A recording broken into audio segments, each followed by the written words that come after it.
wanted to do today is that we wanted to take away the couch and just have a bit of a man-to-man talk about some crap that happens in our life sometimes. And when I'm looking out there, there's about 150 people here. It's the largest audience that I think I've had to date. So I want to welcome with me today is Drew Rich, who is, some of you may recognise the fella. He was on that show called The Bachelorette, and he was one of the contestants. The first thing I want to ask, Drew, is that welcome. Cheers. How you going? Doing all right? well. But seriously, when are you going to get a haircut? Oh, well, let's start. Years ago, about 7 years ago, 8 years ago, I thought, you know, I'm going to start growing my hair. Mainly because I thought I was going to go bald. And I thought, I just want one more shot at long hair. Yeah. And then 2 years ago, 3 years ago, I said to my hairdresser, come on, let's give it a cut. She says, you got to think serious about this. Because if you cut it off, it might not grow back. And she's telling me this theory that if you have long hair, it stimulates the hair follicle, keeps your hair. I don't know. They tell you anything, don't they? Yeah, and I was like, you know what, fine, I won't get a haircut. So then, and I think when you think about The Bachelorette, what I tend to do is that I sit back and I go, what was the process like? Like, seriously, were you sitting back having a beer one day and you thought, I'm opening up Gentleman's Quarterly, or in your case it would have been Women's Weekly, and you've opened up Women's Weekly and you've seen an ad in there for The Bachelorette and you decided, you know what I'm going to do? I'm going to enter this contest. Like, everyone out here, we don't do that shit, but you do. Walk me through that process. You know, after my last serious girlfriend, you know, it was about time I actually had to face the truth that I was the problem of being single, but no, this is genuinely true. I was sitting down on my parents' couch, minding the dog, and I was just channel surfing at midnight or something, and I may have... Now, on camera, I say that I had I drank like a bottle of scotch. The ad came on for The Bachelorette at like midnight or 1 in the morning. I thought, brilliant. So I went and filled out the entire application form. At 12? Yeah, midnight. And I pressed send at like 1:30 or 2 o'clock in the morning, went to bed, crashed out, and then 9:30 the next morning they rang me up and said, can you come in for an interview? And I'm thinking, oh no, there's no way. Like, you kidding me? And then 2-3 weeks later, I was pretty much in Sydney, ready to go. So that's crazy. So either one of two things happened.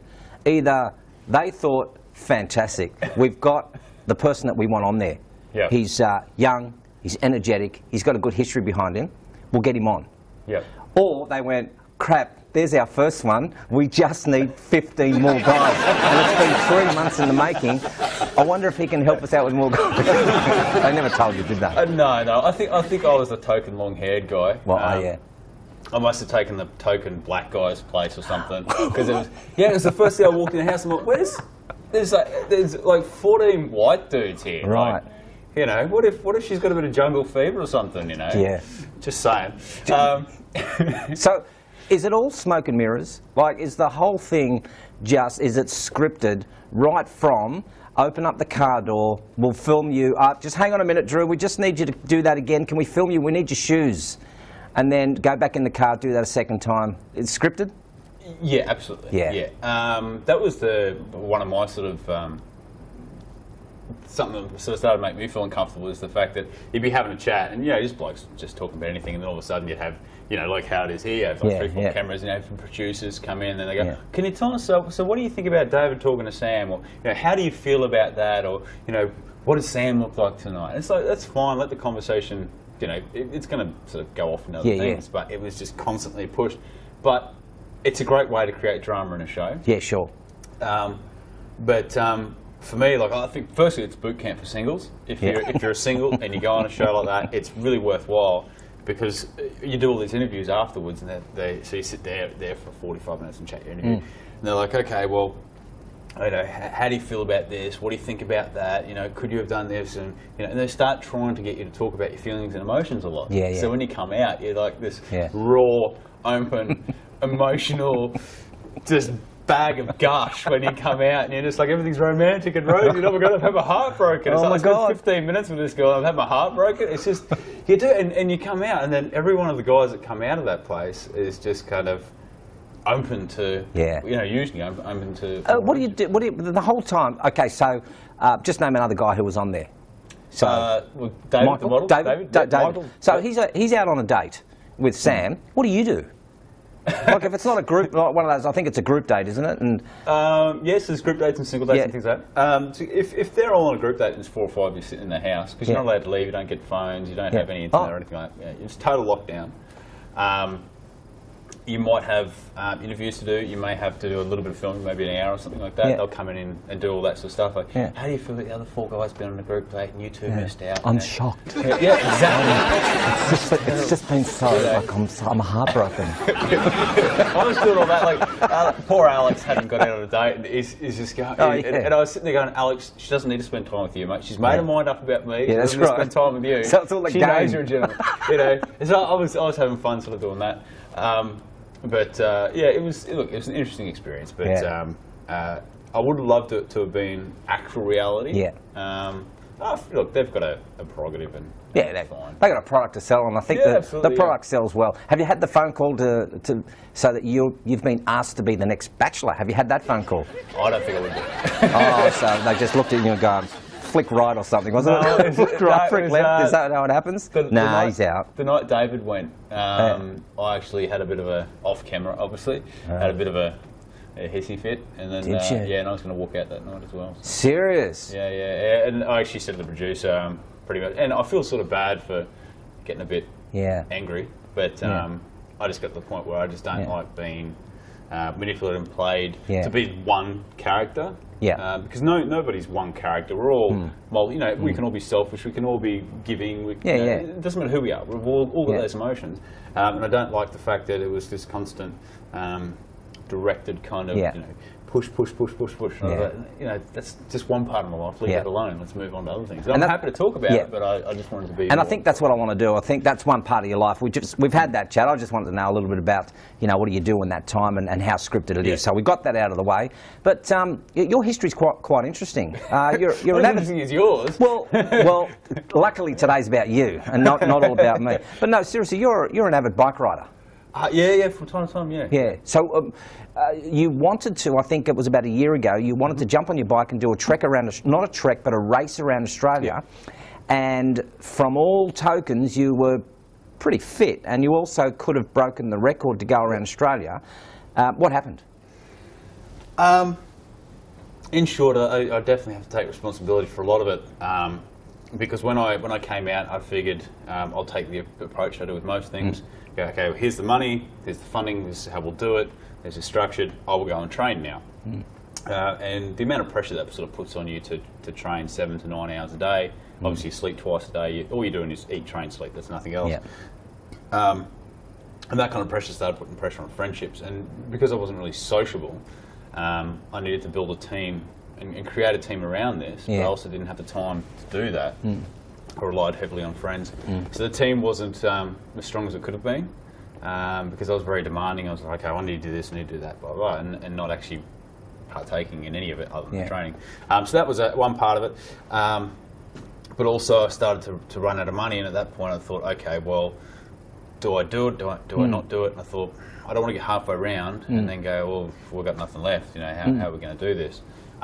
So I called it a day and then went and bought a totally new bike because I figured, okay, so my problems were having a team, because it costs a lot of money to have a team, fuel, food, all that sort of stuff, like 2 cars, the fuel right around Australia. So a lot of money for that. And I thought, well, it's going to be a lot cheaper if I just do it solo, unassisted. If I do that, I still need to carry luggage, so I bought that Velomobile, crazy sort of lay-down bike. So.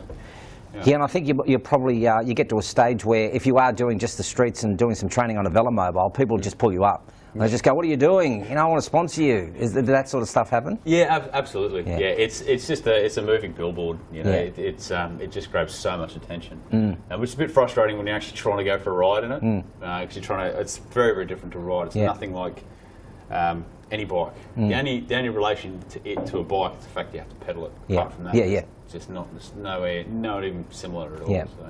I want to take you back into your younger years, and and it's always hard, when I do some research or I read about a person, or even when I've spoken to you, some of the you're looking at me as if to go, which one's he going to pick up? What part did I tell him that I said I didn't want him to bring up? No, and I think this is really important because did you have a drug addiction? Yeah, absolutely. Yeah. So I was. I'm always ambitious and driven, and I think that anyone that is addicted to anything can be successful at anything. You'll find, if you're a massive horse horse gambling kind of person. You're really into all the stats because you have to know a lot about the trainer, the horse, the jockey, what track, who they're going against, it's all statistics. And if you actually sat down and looked at the way they put that together, you could actually go on, say, share trading and be very successful at share trading. So people see addictions as a weakness, where I started to realise addictions kind of show you what could be showing you what you're actually missing. And that's why when I started looking at, so how I led to that addiction actually was from being ambitious, being driven, always knew what I wanted and never believed I could fail. Right. And then I had my heart broken and all that sort of stuff when I was in my early 20s. And sadly, with too much time, too much money and no direction, if you have that and you want to be happy and you have money, you can purchase happiness.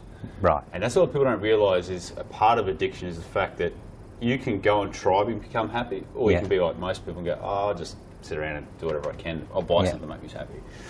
So yeah, it just came from so anything, basically anything to get me up, whether it be ecstasy, speed, cocaine. I didn't care what it was, and it was nothing for me to take 2, 3, 4 different kinds of drugs in one night. And people always just go, what did you used to do? I would genuinely just get high and sit there and watch TV. I'd go through a couple of grams of cocaine just to sit there and just watch TV. And I'd be so blitzed. At the end of the movie, it'd come and I'd go, I haven't seen any of that. And I'd rewind it and play it again. I could watch the same thing 3 or 4 times in a row, blitzed out of my head, just like this. Were you working as well? Yeah. You held down I was a job? a boss. You were what? I was a boss. I was a leading hand for a pipeline company as well. Yeah, so they drug test all the time, and I still go through all that. So your drug testing failed on Drew Rich.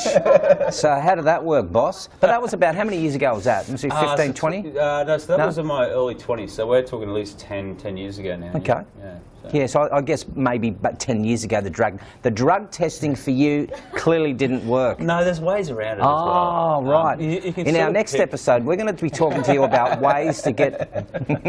It's a lot to do with timing. You can work out that they'll do weird things, like they won't test anyone for like 4 months, and there'll be like a big blitz. Spread, the big blitz.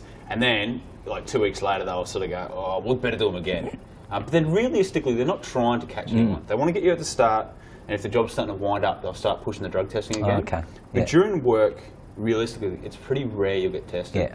But that's why, if, say for example, if you were to start smoking weed, you're going to get caught.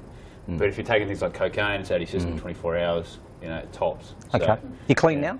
Oh yeah, for years. I've been clean for probably 8, 9 years or 8 years. But I mean, and I guess for me, is it, at what point do you get to a stage where you just say, like I'm really watching this TV show, I'm not really getting into it, I'm having a great time, to this has got to stop? What was the defining moment for you that said, I've got to stop this crap?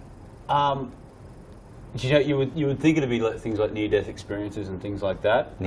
And part of it, I remember a few times I'd gone too far. And I had to ask the question, am I trying to off myself? Is this what I'm actually trying to do? And it wasn't the case. It was just, eventually, no matter what drug you take, you just don't So you actually had a presence of mind to be able to say, am I trying to end my life? Yeah, I think there was this one moment, I remember, like proper rock stars. This is the problem with money, is the fact that if you're in a good place, money's great. If you're in a bad place, money's terrible. It's not money itself, it's the person that has it at the time. Sadly, I was in a bad place. I remember one time I had, I remember I was, from what I can remember, I was sort of thinking, okay, I'm actually going to overdose now. Like, I might die here. And for some reason, the only thing that went through my head is, I couldn't talk at this point. I couldn't communicate. I was just completely, brain dead. And I thought, if I write it down, and if somebody finds me, at least that way, they'll know what I put in me. And I remember that was the only cognitive thing that I could actually do, and I was writing. I couldn't impress play. I wanted some music and I couldn't work out how to do it. For some reason I could write. And I wrote down, it was something like 20 ecstasy tablets. I think there was about 4 or 5 lines of undisclosed powder. There was acid, magic mushrooms. I think I was having a bottle or 2 of alcohol as well. And this has gone over for about a 12-hour period or something like that. Like enough to knock a normal human dead. And I knew I was pretty much out of it. And I thought, okay, well, I'll patiently go now, like I thought this is it, this is the big one. And I was just lucky that a friend just come busted in. What are you doing? And I'm looking at him, but just can't talk or anything. And he's just laughing at me. But good sympathy. So I'm sort of just sweating. Just gone. And do that again. Do that.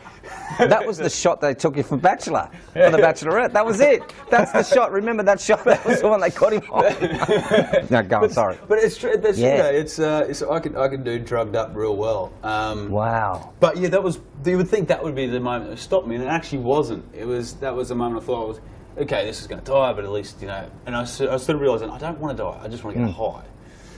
Anyway, one day I came home. My little niece Ava was walking through the house, just to come visit, because everyone's getting worried about me because I hadn't heard from me for a while and whatnot. Make sure I was eating things, I suppose. And Ava has always been really cute and really shy around me and so on. And then I remember she must have been about a couple of years old, 4 years old, something like that. And I'd been on a big coke bender for 2 days, and I was a Ozzy Osbourne. Like I was bashing into walls, and I was thinking, oh god, how much damage have I done here? And then like everyone's ringing, oh, we're coming around, and we're going, oh no. So I had to like in 5 minutes clean everything, put everything back, try and deodorize everything, and I'm still off my brain, and I'm still staggering around, and little Ava walks up the hallway and sees me, and kids are so intuitive. She looked at me for the first time with this absence. I wasn't there anymore. Right. And she could see that. No one else. Everyone was a bit worried. They're thinking, oh, maybe he's just stressed out. But she looked at me in total absence, and then I stopped right then and there, and I didn't touch it for about 3 weeks. Wow. And then I had one line of cocaine and thought, why? And I remember actually feeling the rush, the numbness of the face, and because you feel this rush slowly transform over your body. And I just did that, and I just went, oh, it's so disgusting. And that was it. Never did it again. That was it. Never did another drug, Oh my God. So, and I didn't drink for about 2-3 years either. And it's only recently I have beers. Oh, that's just taking it too far. That's just ridiculous. Drugs, no sex, no women. Nah, we've got to stop it here. I can't listen to this anymore. Total absence. Seriously, total absence. Yeah, absolutely, yeah. Crikey. Just cut everything off completely. Gee. So really, drugs don't kill, money does. Well, no, I don't think it's money. I thought I had something then. It's what you. I wanted to be quoted on that. Look, money. There's that old saying: if you level all the money out in the world, the rich will get rich again, the poor will get poor again. Yeah. And I really understand that now, because I mean, if I had twice as much money, I wouldn't be here today. Undoubtedly, I would have died. And then even Shane, my mate, actually said it to me. He said, I'm so glad that you pulled it when you did, because you weren't going to make it through. But out of that, you do learn. I know I've spoke about this, what types of drugs will do to you, but you can work out who you are and what you want in life simply by the drugs you're taking. So just take addiction out of it and actually look at the drugs you're taking. So, for example, cocaine makes you feel smart and confident. So that's what you're missing in your life. Ecstasy gives you love, makes you feel love. That's what you're missing in life. Speed, you're fast and powerful. That's what you're missing in life. Weed, you can't relax. Makes you relax. Right. Any of these drugs, or heroin, it's a sedative. So whatever happened in your life, that's why you'll find a lot of abused people or things like that. They'll go to heroin. So whatever drug you're taking, look at the effect that it gives, and I guarantee that's what you're missing in life.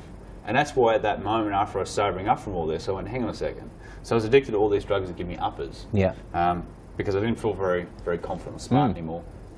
I didn't feel loved anymore. I didn't feel powerful anymore because of what happened after the heartbreak. And then, instead of getting my life back together, I decided to just go, oh, well, I'll just blow all the money that I've spent 4 or 5 years accumulating and investing and trying to make something of myself, just up against the wall. Pretty much. Well, it's interesting you say that because a lot of people don't know that I've had a drug addiction probably for about 50 years, and this is the first time that I'm actually coming out and saying this. I was addicted to sugar. Really? So. And a lot of people will be listening to that going, you're just being smart now, Gerald. No, I agree. Do you, is that, like, seriously? I had this, look, they're all laughing at me. I'm trying to be serious. I actually got that emotion going from, we had a bit of an up there, and now Gerald's had an addiction for 50 years. But seriously, I think sugar, would you agree that sugar is a killer drug? Okay, absolutely. I think you go back to Egyptian days, and I think they used to have wars over sugar, and I think there was also wars over cocoa. But if you actually look at it, anything adrenaline causing. So if you look at cigarettes, alcohol, sugar, caffeine, they all cause artificial stimulation to the adrenal glands. They give you a bit of a shot of adrenaline. So any of those can be addictive. any of them. So what the thing is addiction doesn't have to be what people hear, like, alcohol, drug. Because you hear heaps of people say, well, I don't drink, I don't smoke, I don't drink coffee, and all this sort of stuff, and yet they're going and eating a bag of marshmallows every morning for breakfast. And it's like, well, you're still addicted to sugar. Like is that wrong? Is that wrong, is it? Apparently it is. I mean, I've tried it a few times. I've got to find something else to... So Fruit Loops in the morning? So I'm just trying to do something. I'm just trying to do some endorsements here. So Fruit Loops, Cocoa Pops is good, and I'll eat that in my brand new BMW.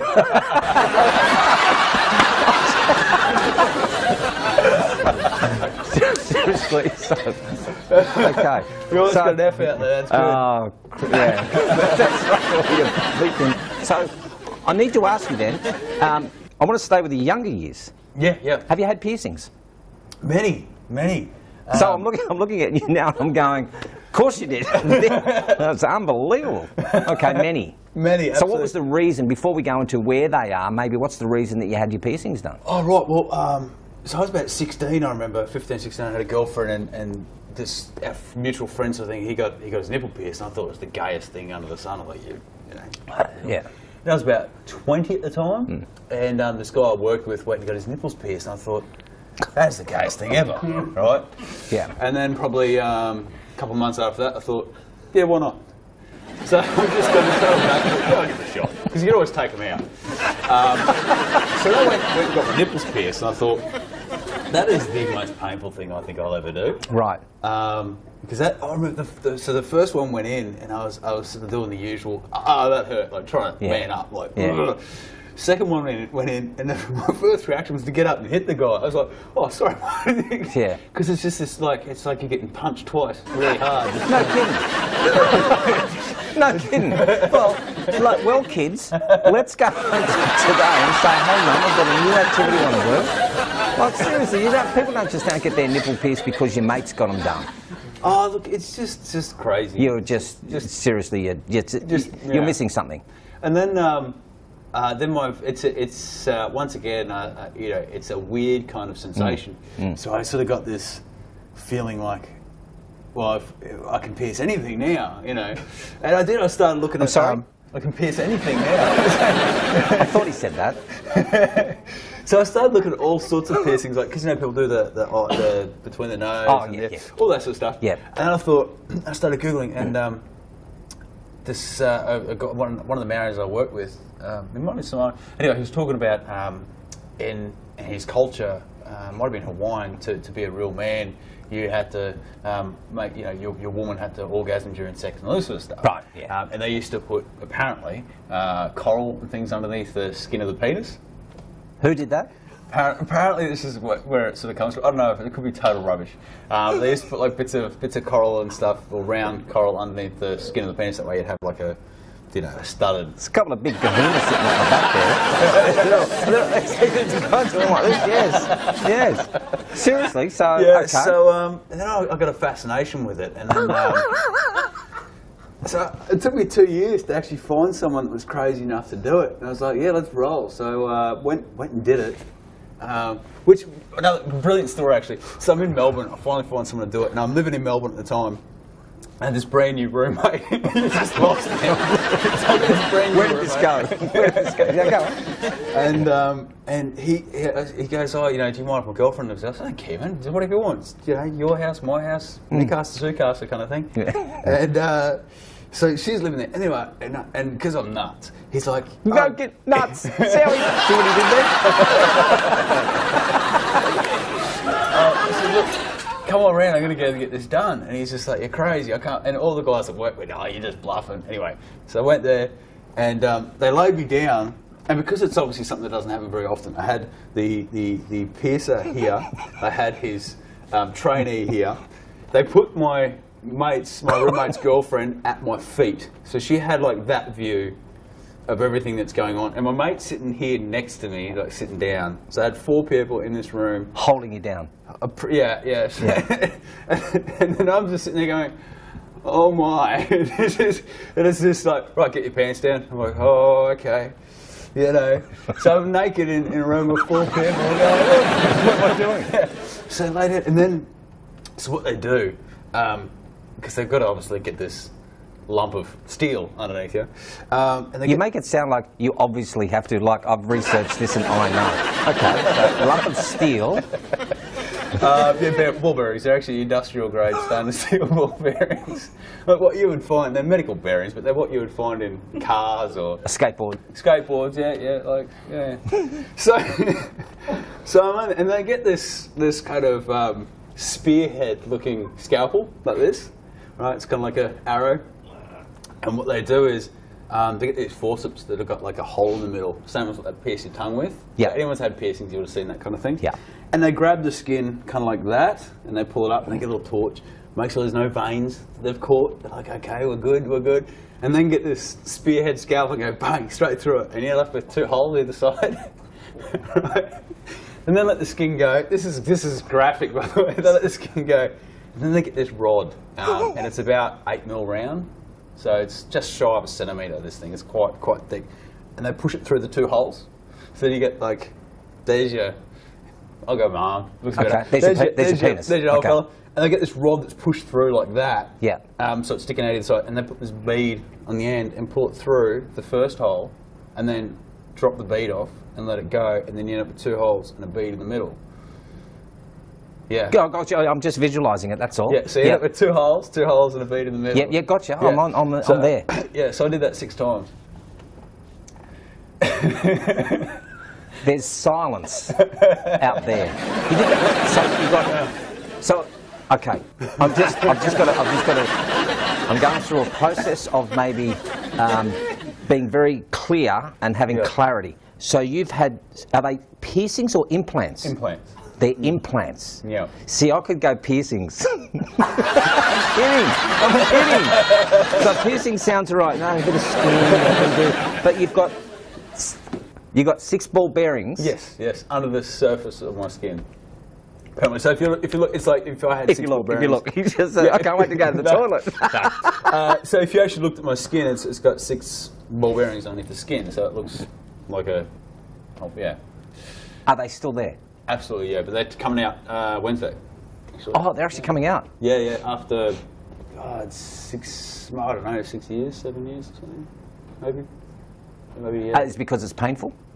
No, it was just, look, it's a decision I'd made years ago. And it was one of those things I thought, bits and pieces what to do. And they can actually tear loose as well. Like, they do have scar tissue around them. Yeah. They're just becoming uncomfortable, annoying, and it's one of those things that if it gets in the way, you might as well get rid of them. So. We're gonna take a quick break, and when we come back from the break, I'm going to be asking Drew about. Actually, I don't know what I'm going to ask him because I think everything that I wanted to ask is just kind of like gone. But anyway, when we come back from the break, I'm going to ask Drew about the different types of men there are in the world and the relationship they have with their mother. So stick around. We'll talk to you soon.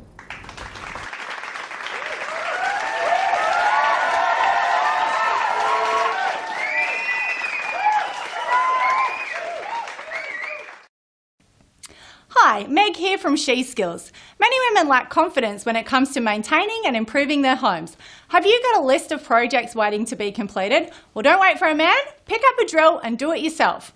But if you don't know how or you get overwhelmed when you go to the hardware store, then She Skills is here to help you. We empower women by providing the opportunity to gain skills and confidence to imagine, design and create anything. We teach construction and power tool skills in a safe and encouraging environment. So follow the link on the screen to join us for a workshop in 2016. Get building, ladies! So welcome back. If you just joined us, well, you're lucky, because just before the break we had a chat to Drew about his younger years.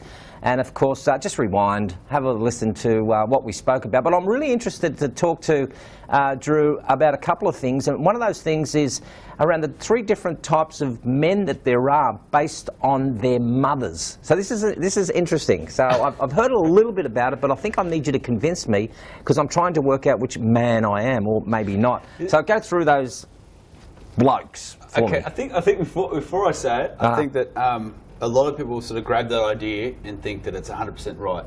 It is. Oh. However, if you acknowledge it, you can change it. that's what people don't realise. If you can acknowledge something, you can change something. Yeah. So when I say this sort of stuff, people sort of take it on board and think, well, I'm not like that. It's probably because you've sort of shifted it, or of course it never happened to you. But anyway, so there's really 4, but I'll get on the 4th one later. So there's 3, and it bases around the 3 kinds of mother. You have the over-supportive, the under-supportive, and the support and challenge.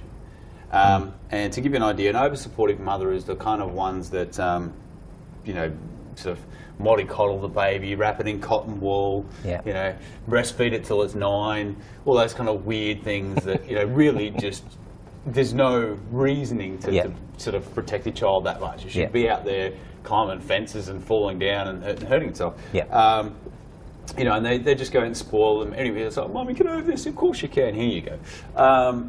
And this unconditional love that those mothers show their children shows out later, sort of goes on later in life. And that's where you end up with men that are, they're the kind that their girlfriend or wife doesn't measure up to that unconditional love. Because when you're in a relationship, you've got to do things, otherwise you're not getting anything.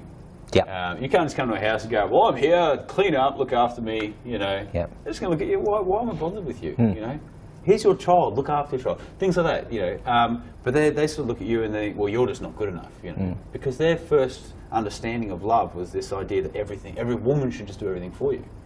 And you'll find that with those kind of men that are a sense of entitlement that they haven't really earned.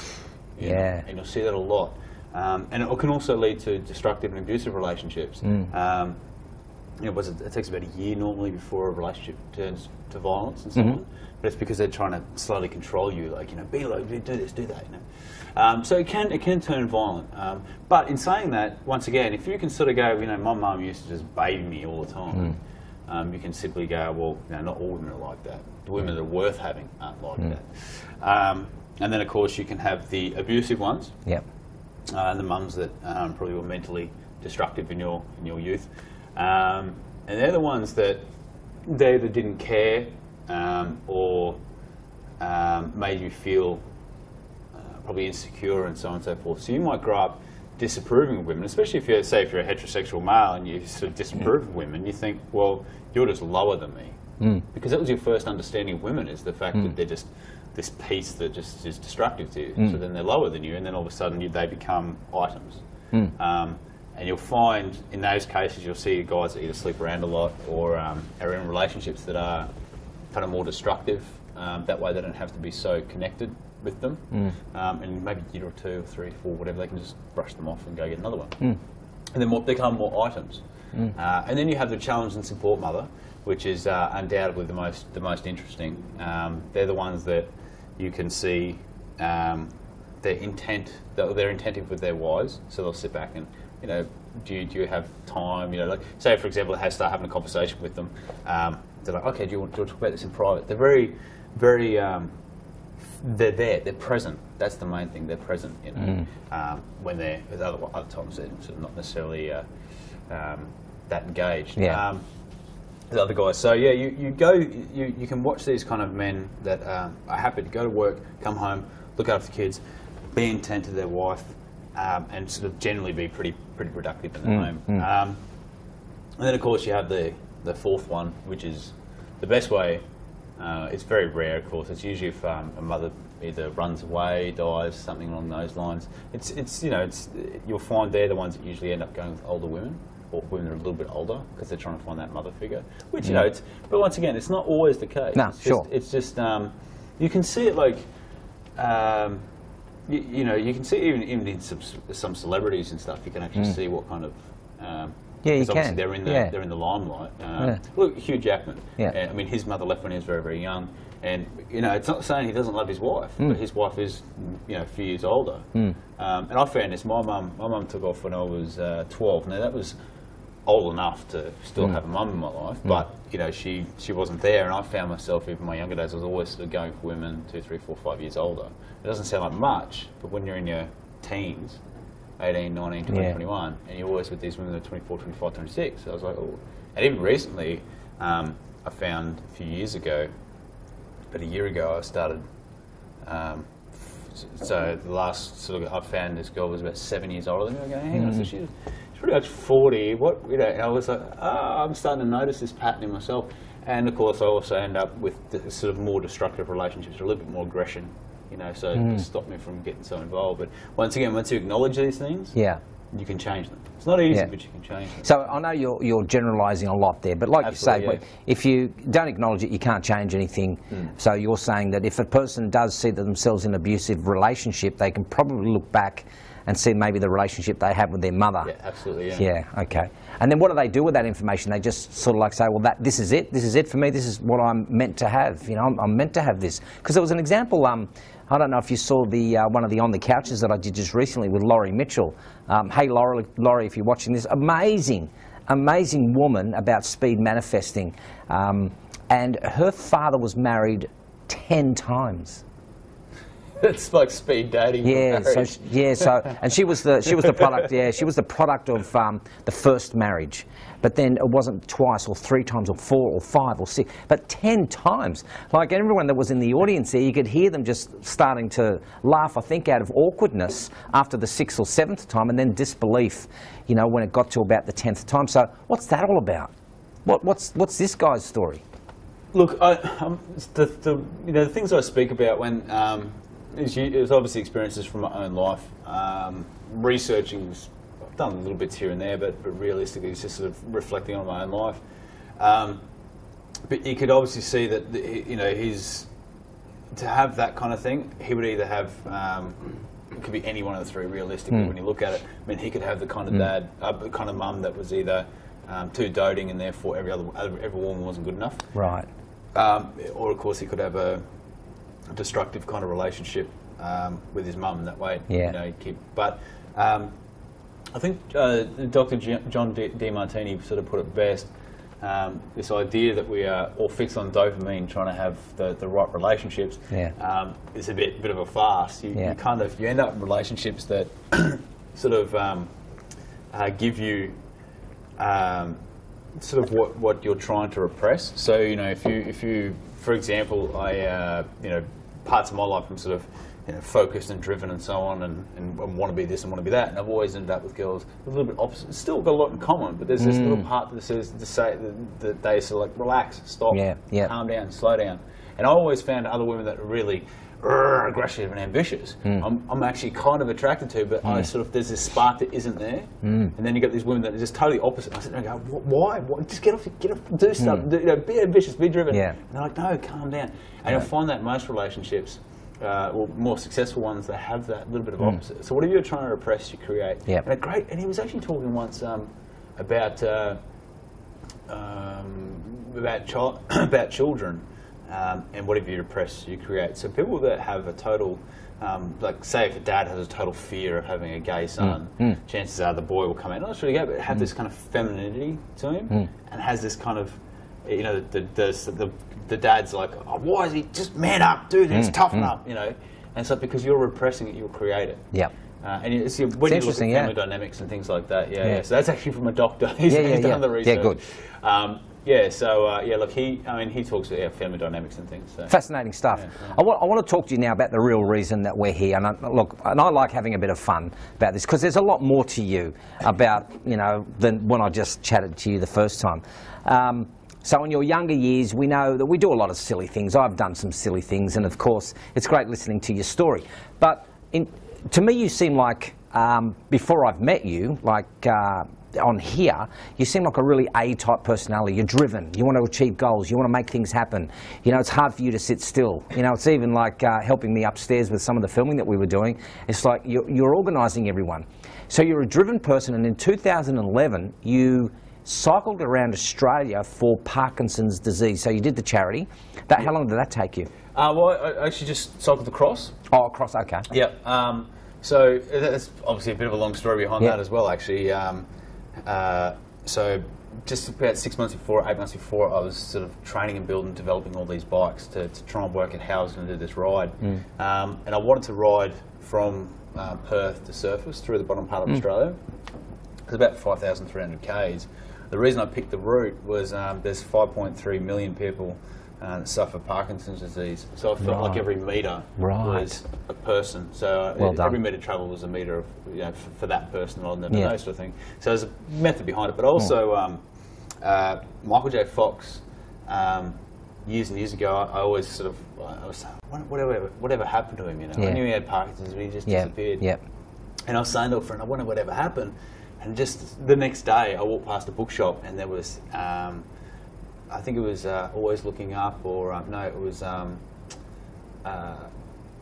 it was his second book anyway. And I walked past, and I thought, you know, this is just meant to be. So I picked up the bookshop and I read the first page, and I had a lump in my throat. I'm just going, oh, you know, this is terrible. Like, 'cause you read his story and he goes through what it takes just to put shoes on and go brush his teeth in the morning. I mean, that's an effort that most of us will never do in a week, you know. Yeah. So just coincidence, and this was actually the first book in my life I ever read. Yeah, I never read a book till I was 24. I didn't learn to write till I was 24 either. Wow. Yeah, I taught myself how to write. It's amazing. Yeah, because in my life when I was in grade 1, I always wanted to write writing. Like, my mum does cursive. And they go, you can't do that. You got to write block letters. And for all my years in school, I was like trying to write something that I didn't want to do. And then I was like 20 something, and I was 24, and I said, why do I write the way that I do? And with just that question, because I was the boss at the time, I thought, I can't write this. This is ridiculous. I write like a school kid. And then I just started writing cursive. And it just, in a heartbeat, it was always there. It was just crushed. Anyway, so read this book, and I thought, if I ever do something, I want to do it for this, because this actually changed my life, like really put me in perspective of how much people struggle. So then, 2010, I thought, okay, I'm going to ride across the country. Once again, got heaps of money together, about 15 grand or something like that, and built this bike, and I took it for a test ride a few times from, say, Surfers to Sydney or Surfers to St Kilda, 1,000, 2,000k test rides. Test rides. Well, you got to make sure the gear works. So I just totally got addicted to it, and building and developing all these ideas and so on. And then probably 6 or 7 months before I actually did the ride across Australia, I was riding Surfers to Sydney in December, the hottest month. That way I could test myself in every single way. I was going to get to the Sydney to Hobart race. It was the start. And I remember hopping on my bike. This is 3 days before the Sydney to Hobart, and I was on good. I had about 400 k's to go, so no worries in doing that in 3 days. 60 k's down the road. I don't know what happened. I don't know if I got hit. I don't know if I hit something. I had no idea. The next thing, I was upside down. I could feel the skin tearing off my back, and as I hit the tarmac, I got knocked unconscious. So I wasn't really aware of what was going on. Then next thing I wake up in the middle of the highway, my legs are kicking like they're riding a bike still. Like I'm not in the slightest bit aware. Bike's gone somewhere. Then you just wake up in this movie scene, there's cars just screeching around you, 100 k's an hour, like just sliding around. I'm just going, I had no idea what was going on. Just knocked out, blissfully cold. And then I sort of get myself up, and I'm like, what's going on, sort of thing. And some old people because apparently I kept trying to walk out in the middle of the highway. They kept pulling me back, going, mate, stop moving, like, stay. I thought, okay, no worries. I'm good. Is the bike okay? And they're like, yeah, your bike's fine. I'm like, brilliant. Put it all back up. This thing was pulling a trailer, so it was weighing in about 45, 50 kilos or something with all the luggage on the trailer. And everything was working fine, brilliant. Got back on. And on the front, there's a set of aero bars. They're the ones that you tuck right in, and you sort of... anyway, I tried to get back on because the hospital was 9 k's around. I thought, I'll just go there, get some painkillers and get myself dressed up. And I'm trying to lift my arm wouldn't lift. Oh no. I go, this is ridiculous. So I just grabbed my arm like that, put it on the aero bar, popped it in with that, and then just went straight back off the other side. Because as I'd done that, my arm relocated, and I'm just falling on the ground crying, going, it's so bad. So I hopped back on, rode 2k down to the service station, went into shock, and then sat there for half an hour.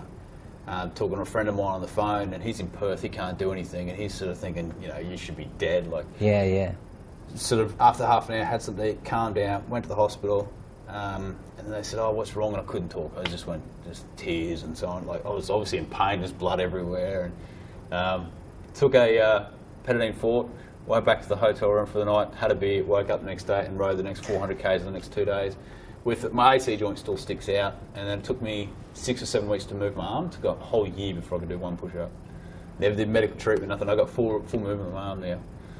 Yeah, that was, and then so about 7 months after that, then I got on the bike. I flew to Perth, and then started the journey from Perth back to Gold Coast. And I think it was the first day I rode 180 k's up the Perth Hills, and tore ligaments in my right knee. I didn't know how bad it was until the third or fourth day I got to Norseman, and this is started Nullarbor. I'm thinking, I don't know how far I can go. My knee doesn't work. So I rode the next.